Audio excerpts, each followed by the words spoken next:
why are we here in Los Angeles? Mark has made a video, you probably saw it, in which he bent the iPhone 6 sapphire glass. Bent it, scratched it. Overall, he gave it a bad time, you know?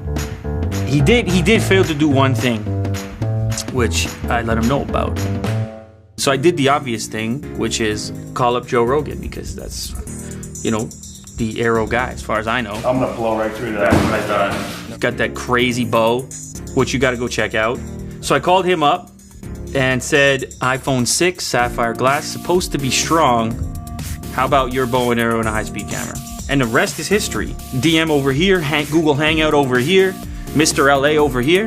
I get a DM from Lou. Marquez is coming down. Austin's coming down. Joe Rogan's involved. Arrows are involved. And a slow motion camera. Are you in? You can't turn down Joe Rogan slow-mo and an iPhone 6 display.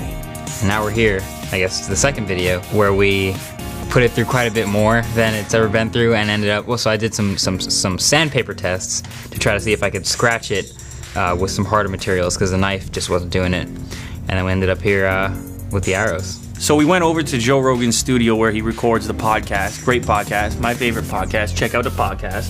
And in the back, behind the recording section, he's got a little makeshift archery range, essentially. A short one, but enough space for us to, you know, do our business. So he shows up, rolls up in the back, SUV, couple of huge cases, cracks them open, compound bows everywhere. Holy shit. This is the 80-pound one. Gnarly looking machines. You saw them. Absolutely unbelievable. So we're admiring these things. He's telling us about carbon fiber arrows that are gonna blow this thing apart. I mean, he never doubted for a second that sapphire display didn't have a chance. Doubt wasn't there. I hoped, just for the sake of having something fun, I just wanted to visualize it going ding. Obviously it was gonna puncture it. When he first fired it, just at the target with nothing there, and I saw the speed at where it went into it, it was obvious that no screen or phone or anything that we put there is gonna stay in place, so I was not surprised. That thing could cut through a tree. And a bear. I don't know. You weren't there. What I heard. We have more cameras than people to run cameras. You know what I'm saying? None of us had ever used an FS700. You good? Well, we're driving to Pasadena, and we don't know where we're picking it up from. We get out there, and the kids are awesome. Very welcoming. Kind of took some notes, and then we figured it out on the way back on the car ride. Yeah, people running around. This one's recording, that one's recording. 96 FPS, 240 FPS, 960 FPS. What FPS were we not running? That's a better question.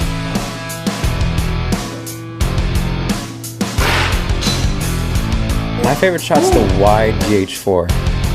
96 is not as fast, but you capture the experience.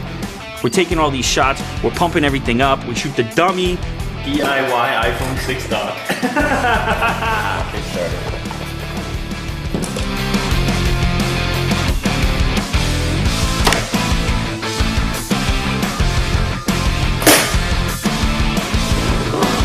Yeah, well, smell burning. Yeah. It's from the friction. That was right through the same hole. Okay, let's use the real deal now. We have the sapphire glass, we're going to tape it over top of the target here. See, that holds. Bullseye.